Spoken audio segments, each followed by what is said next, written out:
na alkhairinsa wanda muka ji da wanda ba mu ji ba don an ambata mana a wannan wuri, kuma mu shahidai ne cewa lallai ya ba ma wannan shugabanci da Allah ya bashi hakkinsa, ya yi abin da zai iya yi a cikin waɗannan shekaru 8, kuma wanda suke cikin jihar Kaduna da wanda suke wajen jihar Kaduna sun zama shaidu akan abin da mai girma gwamna ya yi. Muna fatan wannan shida ta zama wani certificate na musamman na sake samun wata dama don ci gaba da amfanar da al'umma, kuma muna yi maka fatan alkhairi. Ina amfani da daman gayyaci mai girma gwamnan jihar Kaduna Malam Nasiru El-Rufa'I don yin jawabinsa. Gaban mai wannan. Yau. أعوذ بالله من الشيطان الرجيم بسم الله الرحمن الرحيم. ‘Yan uwana,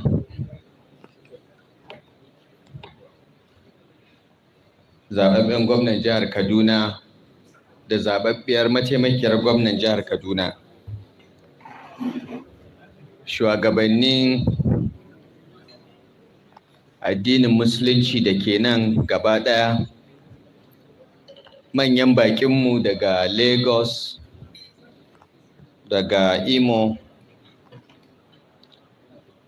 Borno da sauran jihohin Najeriya, Assalamu alaikum wa rahmatullahi wa barakatuh.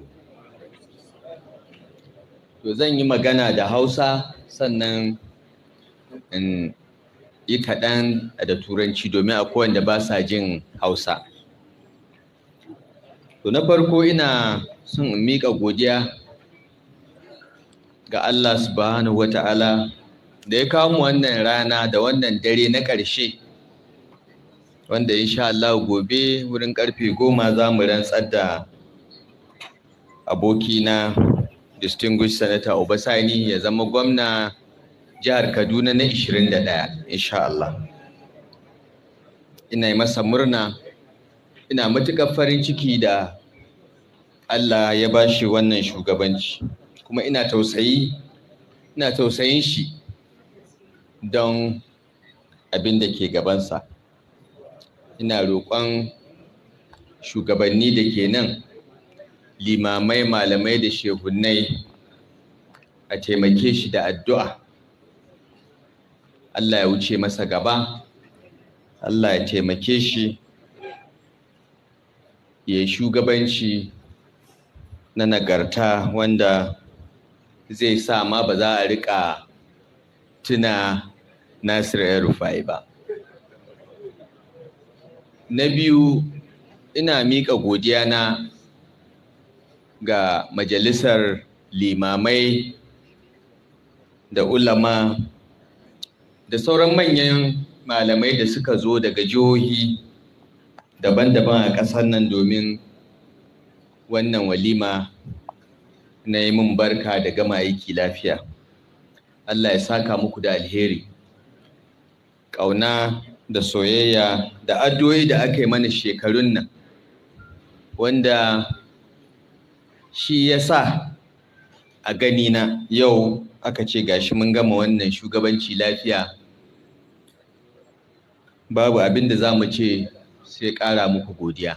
Allah ya saka da alheri, Allah kuma ya bar zumunci. Kuma yana roƙo yadda aka taimaka mana da addu'a da shawarwari da gargaɗi wayannan shekaru, muna bara a yi ma Gabna Obasani irin wannan zumunci daga yau har ya gama nashi shugabancin.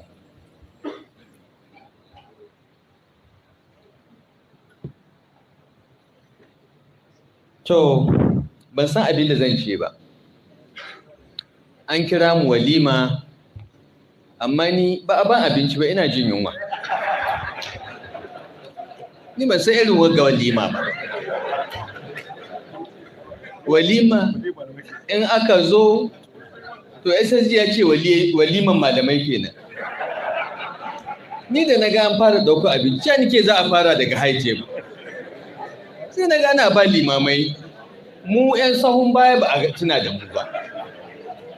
To amma gaskiya mun gode, Allah ya saka muku da alheri, Allah ya bar zumunci. To aka ga kun dan yi dariya. To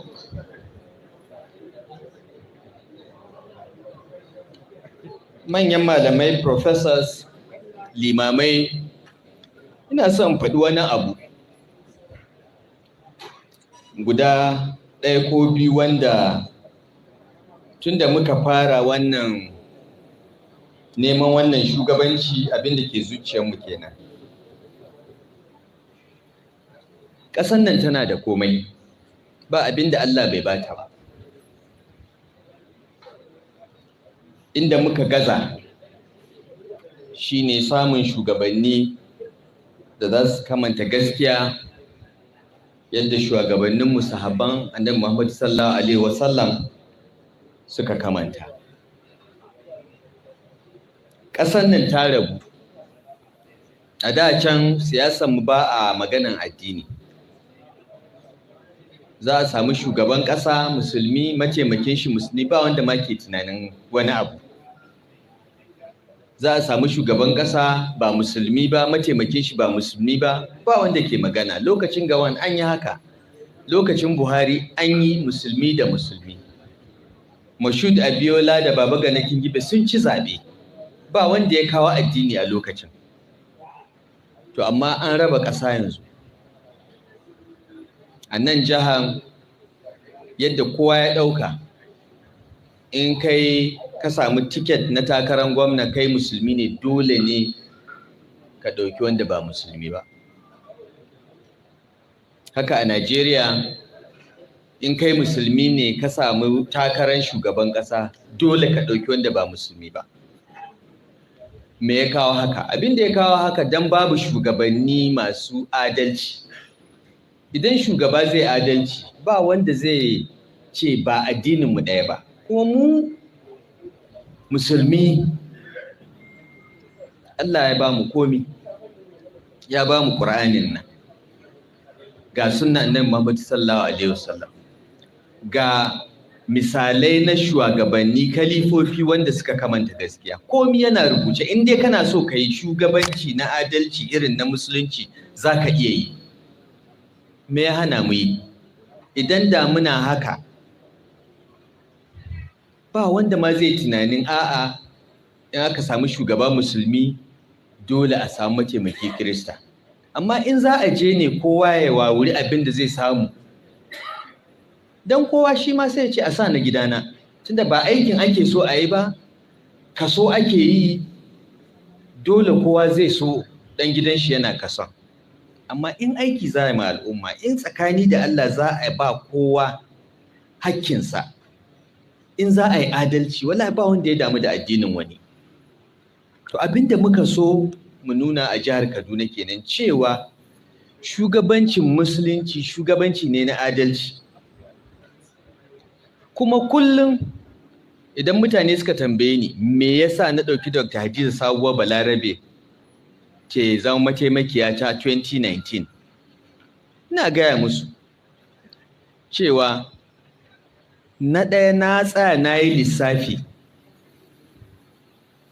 yawanci waɗanda ba musulmi ba su zaɓen jami'anmu, yawanci. Saboda haka me yasa zan ba su mataimaki? Na yi lissafi za mu iya cin zaɓen ba tare da mun ba su ba. Na ɗaya kenan. Wannan siyasa ne, so kake ka ci zaɓe. Kana neman mutanen da za su zaɓe ka. Mun tsaya mun duba tun da aka fara demokradiyyar, mun duba inda muke cin zaɓe da inda ba ma ci. Mun yi wannan lissafin a siyasance kenan. Amma na biyu abinda muka so mu nuna, kuma cikin shekara 4 na alhamdulillahi mun nuna, shine gwamnati wanda gwamna musulmi ne, mataimakiyar gwamna musulmi ne, SSG musulmi, chief of staff musulmi, kwamishinan kuɗi musulmi, ba zai cuci Krista ba a Kaduna. Kuma duk inda muka je muna gaya musu cewa haka ne, duk saman gwamnatinmu musulmi ne, amma akwai Christian guda ɗaya a jihar Kaduna da zai fito ya ce an zalunce shi ba a ba shi hakkinsa ba? Akwai gundumar da ba mu gyara makaranta ba? Akwai gundumar da ba mu yi asibiti ba? Akwai inda ba mu je mun yi hanyoyi ba? Akwai inda ba mu taimaki manoma ba, ko sun zaɓe mu ko ba su zaɓe mu ba? Mun ba kuwa hakkinsu. Of course, Kubau sun fi zaɓen mu, saboda haka zan je Kubau in ɗan ƙara musu wani abu. Ko domin sun zaɓe mu, abinda zan ba Jaba zan ƙara ma Kubau, tunda Jaba ba su zaɓe mu ba, amma mun ba su hakkinsu.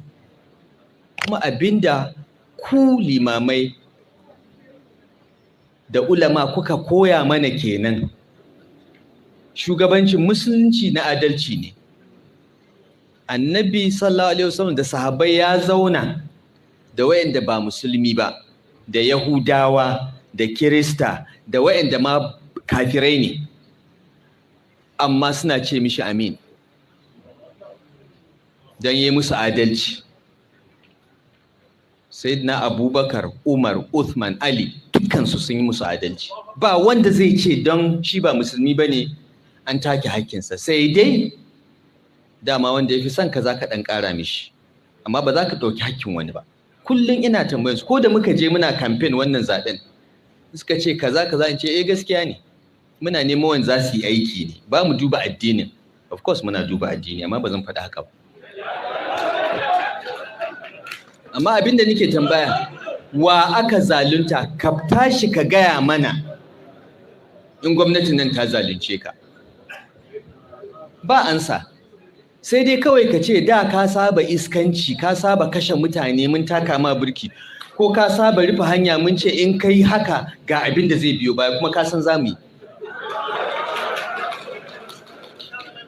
Abin da muka yi kenan shekara 4 nan, da ni da abokan aikina. Kuma abin da muka sake nunawa kenan tun da Sanata Obasanjo da Dr. Ji Sabo Albar sun sake cin zaɓensu, duk da taron dangin addini da aka yi mana. Kuma ku malaman da ke nan da limamai, ku kuka yi aikin, ba ma 'yan siyasan ba. 'Yan siyasan cutanmu suka yi, wallahi ku ne. Kuma shi da Sanata Obasanjo ya san haka, mun sani. Mun san waɗanda suka karɓi kuɗi ranar zaɓe suka kashe wayan suka kwanta gida ba su ma fito ba. Amma mun san 'yan agaji da suka je su ne polling unit agents, wayanda muka biya su je su kare ƙuri'an ba su fito ba, sai 'yan agaji. Saboda haka mun sani, kuma mun gode, Allah ya saka muku da alheri. Kuma yadda kuka jajirce kuka ba mu goyon baya, don Allah don Annabi ina roƙonku ku ƙara jajircewa domin a ba Sanata Obasanjo goyon baya. In ya gama wannan shekara 4 ya sake, sannan mu ci gaba, mu nuna ma mutane cewa shugabancin musulunci bai nuna bambanci, amma baya son izgili, baya son rashin mutunci. Abinda kawai muke so mu nuna kenan. Kuma mun fara, amma ba a gama ba. Sai an kaman shekara 20 ana haka, sai kowa ya gane. Saboda ka bayan uba ya gama ya sake 16 ko, sai a sake wani shekara 24, sai kowa ya ce okay, mun gane, mun san matsayinmu, kuma mun san musulmin nan ba za su cuce mu ba. Shikenan sai ga an zauna lafiya. Wallahi tallahi abinda muka fara tsari kenan tun da muka fito muna neman shugabancin nan. Kuma da taimakon Allah da addu'o'inku da jajircewanku muna kan hanya. Allah ya saka muku da alheri. Now, an yi maganganu da yawa kan gwamnatin tarayya.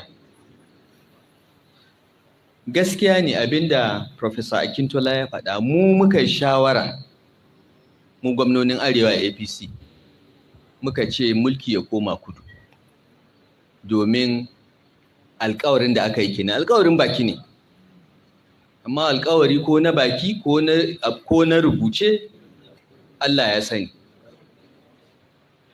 Da muka ga wasu suna kulle-kulle cewa mulki ya tsaya Arewa, muka ce ba mu yadda ba. mu ba haka muke ba. Mu musulmi ne, mu mutanen arewa ne, muna da al'adunmu, ba za mu yi alkawari ko cikin duhu ba ne mu dawo mu ce ba a yi ba. Muka ce ba mu yadda ba. Mataki na farko kenan. Mataki na biyu, da aka yadda da haka ko kuma suka gaba sarki sai Allah suka bari, mu muka tsaya cikinmu muka tsaya muka ce to waye in muka zaɓe shi na farko yana da ƙarfin ya ci zaɓe, na biyu za mu fara maganin siyasan addini da ƙabilanci a ƙasar nan. Muka yi shawara muka ce Asiwaju za mu yi. Lokacin da muka yi shawara za mu bi Asiwaju, ni ban shiri da shi, muna faɗa. Amma Professor Akintola ya zo da shugabanninsu daga Lagos suka ce ga tunaninsu, suna so idan mulki ya dawo kudu, tunda mun tsaya mun ce mulki ya dawo kudu, sun ji daɗin haka. Su Yarabawa na Southwest suna da matsala.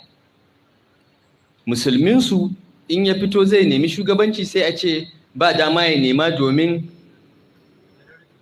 ba zai ci zaɓe ba. Ba zai ci zaɓe ba don dole sai Kirista daga Southwest ne zai iya fitowa ya nemi shugabancin Najeriya don a ɗauki musulmi daga Arewa ya zama Vice President. Suka ce tun Abiola ba a sake yi ba. Suna son haka. Na ce to ku je ku kawo mana wanda za mu bi. Ya ce Asiwaju, na ce ba ma shiri da shi. Ya ce ku shirya don addinin musulunci. Na ce za mu shirya. To muka fito aka yi haka, Asiwaju ya samu tiket ɗin. Kuma da ya samu mun san ba yadda zai yi. Babu yadda zai yi in ya samu tiket dole ya ɗauki musulmi mataimakinsa. In ba haka ba zai ci zaɓe ba. Kamar yadda na ce siyasa sai ka tsaya kayan lissafinka, ba wani maganan tunanin haka. To Allah subhanahu wata'ala ya ga zuciyarmu, kuma wallahi mu da muka tsaya muka yi haka, wallahi ba don kanmu muka yi ba. Ni dai na san ni da gwamnan Zamfara Bello Matawalle ba don muna son wani abu muka yi ba. Ƙila sauran suna son wani abu, amma wallahi ni da Bello Matawalle mun ce kawai a yi haka don a yi maganin wannan matsalan na addini. Sannan musulmin Southwest su ma mu ba su sense of belonging, su shugabancin nan. To Allah, duk da taron dangin da aka yi, duk da addini da aka yi amfani da shi, Allah ya ba Asiwaju nasara. Abinda muka samu muka yi a Kaduna yanzu an yi shi a ƙasa gaba ɗaya. Babu wani makaryaci da zai zo ya ce zai fito ya ce shi zai yi siyasa na Kiristanci ya ci zaɓe. Peter Obi ya yi ga inda yake. An yi maganin wannan, dole suka yi shuru. Tun da Asiwaju ya ci zaɓe kan tsit. To da haka ne za a samu zaman lafiya a ƙasar nan. To shi ma ka gani aka sake aka ƙara sai komi sai ya. Wallahi abinda muka yi kenan. Kuma ni da wasu daga cikinmu mu a ganinmu mun gama aikin. Asiwaju ya ci zaɓe, mun gama aiki. Roƙon da muke muku shine a yi masa addu'a. Ya samu mutane na kirki ya aiki da su. Duk maganganun da ake mukami wannan ko wannan a bani wannan ko wannan, addu'a na ɗaya ne. Allah ya mana zaɓin alheri. Kuma a taimake mu da wannan addu'a. Ni ba na son wani mukami. Abinda zan so in koma, in huta, in gama karatuna. Sannan yadda uba ya ta ‘yan buga-buga ya tara kudi, ni ina kallon shi, ni ma in ɗan samu nawa.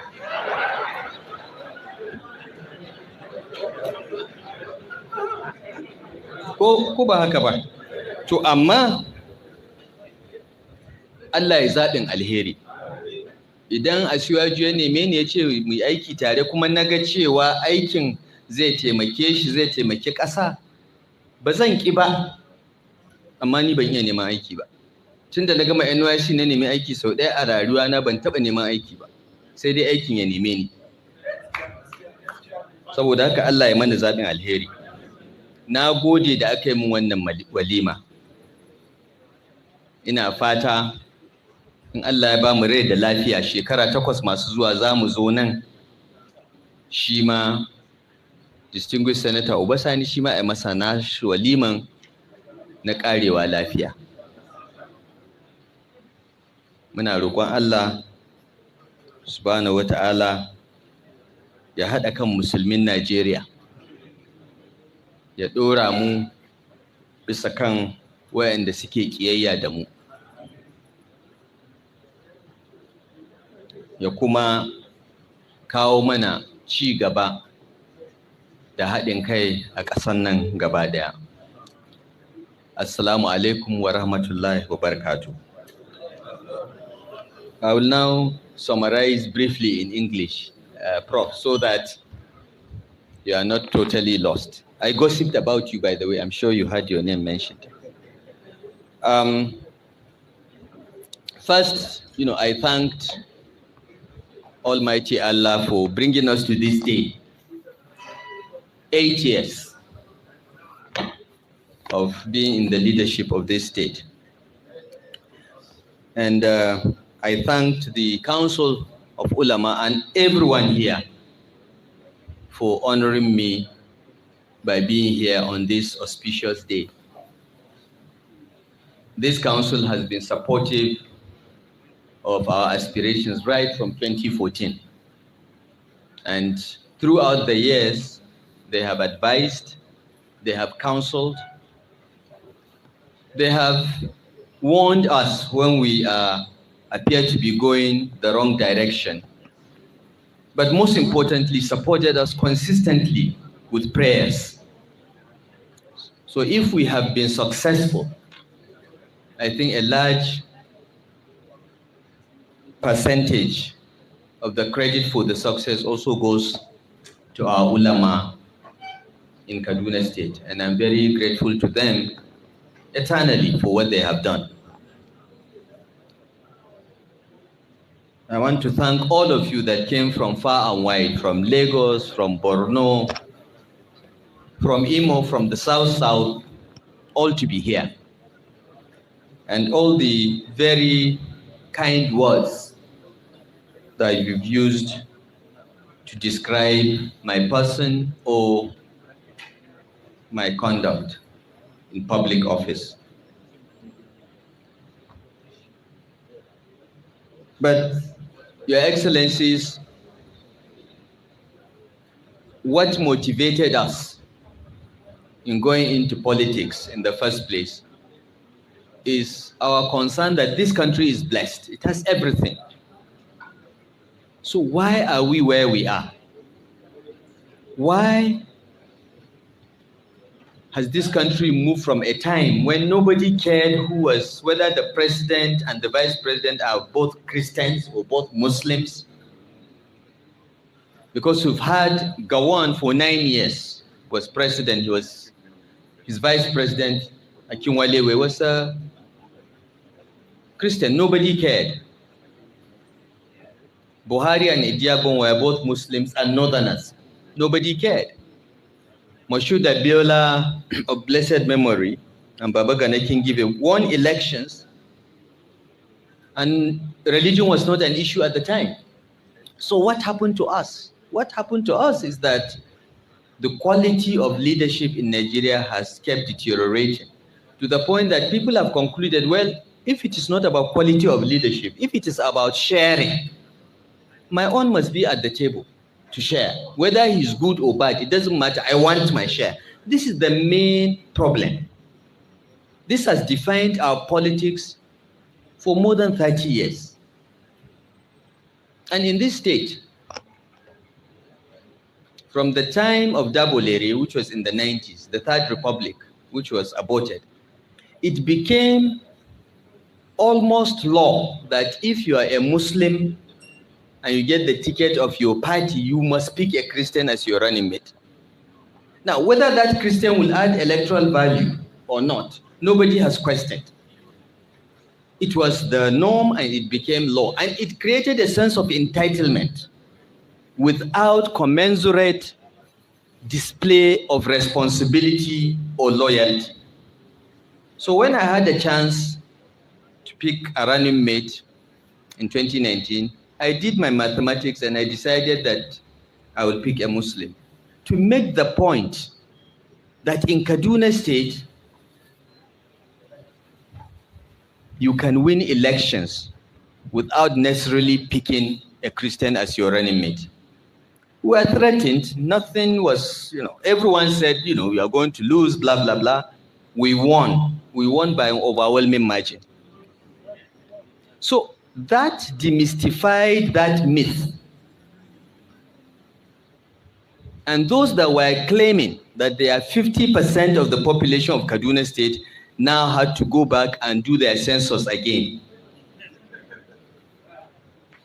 And that began to put in place a social compact in which everyone knows what he's entitled to by numbers and by quality of contribution. But Your Excellencies, we wanted to make a point that Islamic leadership is fair leadership. It's leadership of fairness, justice, and equity. Because our Prophet, sallallahu alaihi wasallam, ruled over Muslims, Christians, Jews, and even pagans. And no one complained of being treated unfairly. Islamic leadership is the perfect leadership if practiced using the Quran, the Sunnah, and the practices of the four rightly guided caliphs.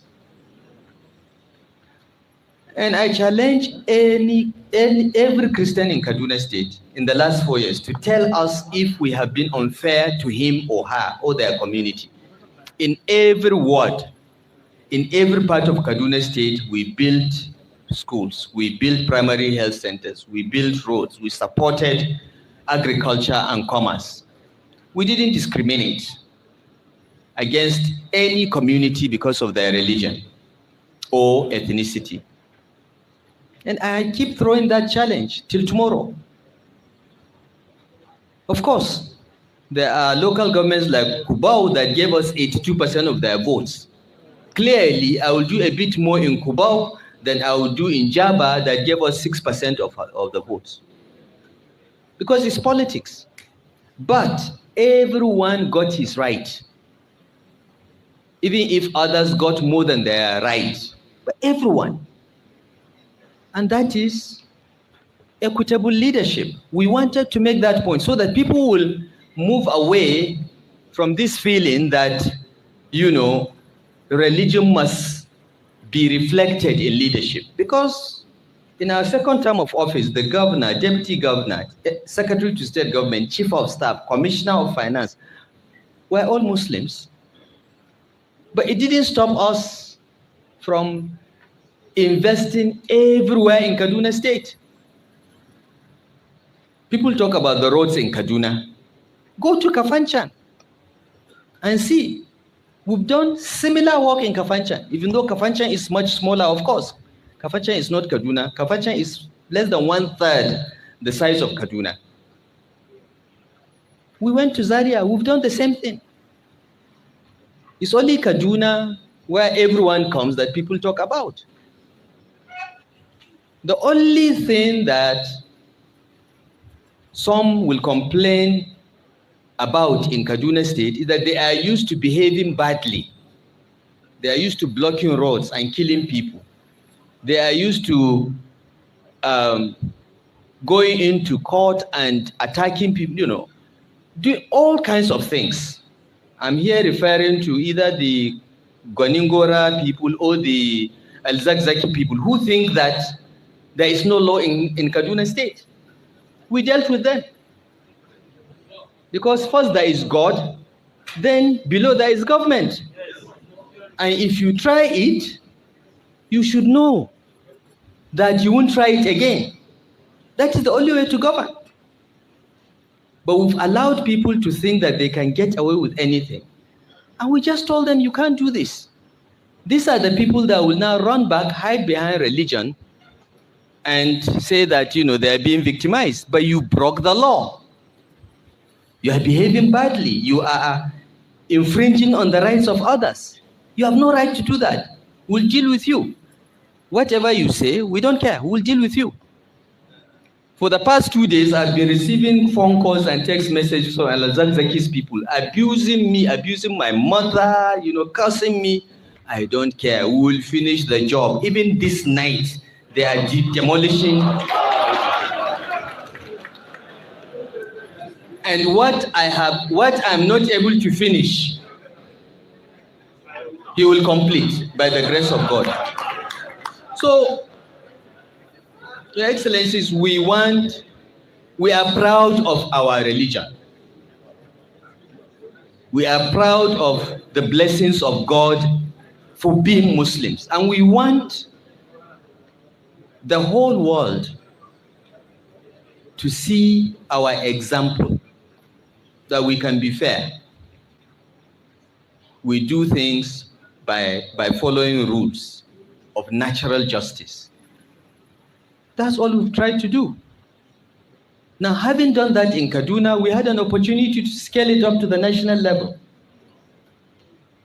When you came to me with ulamas from the Southwest and made the case that we should work together, you want the Southwest to work together with the North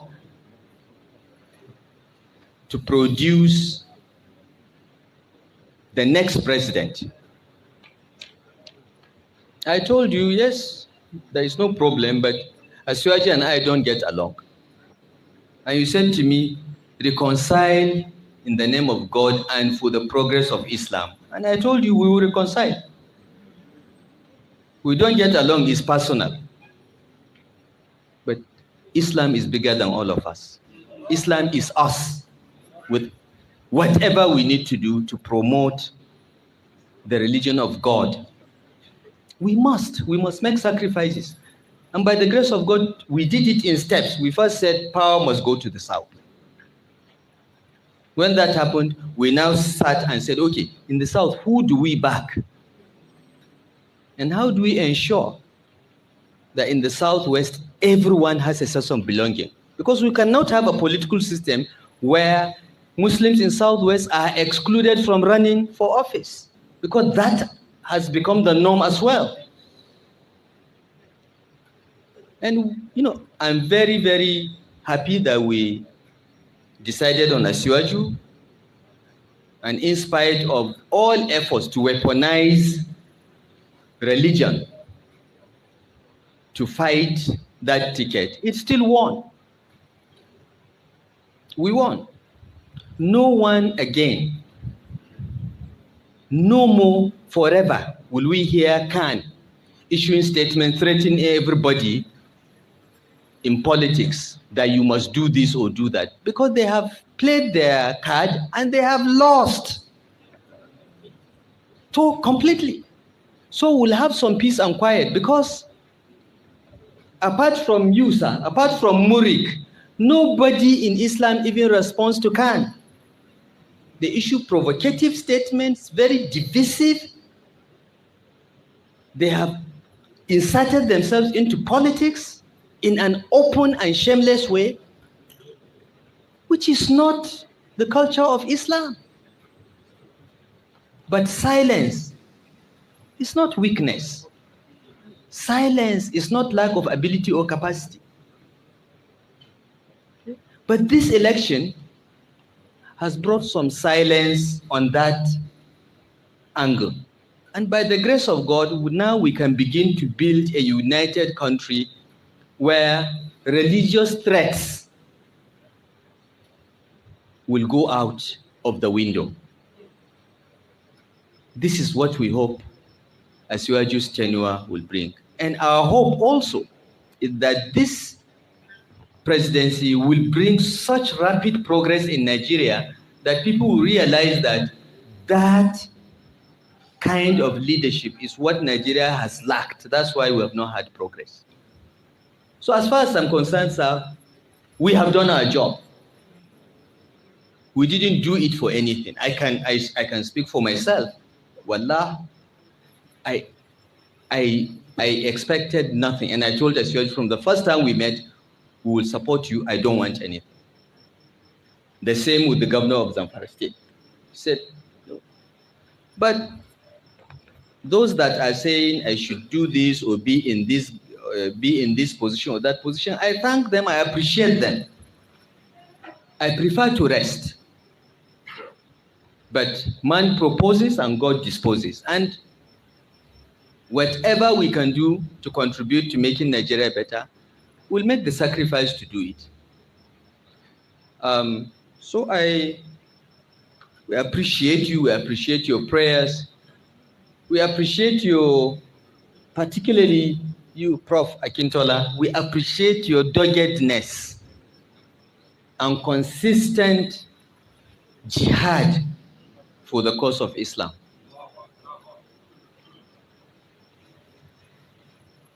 So that is what I said in brief in Hausa, and I want to thank everyone for coming to this walima, though I was not giving any food, and I noticed that you are not giving any food too. But my SSG here is saying that is the walima of ulamas, no food for the high table. So now I know next time ulamas invite me to walima, I'll eat first before coming. On this note, I want to thank you very much. And I wish everyone safe journey back to his destination. We are very, very grateful. Please continue to pray for us. Continue to pray for Senator Obasani and Dr. Ajiz Sabo Balarabe, because they have very, very difficult challenges ahead. Because these constituencies that we have managed will try him because they think he's weak. And they will get the shock of their lives, because I know my friend. Thank you, and God bless you.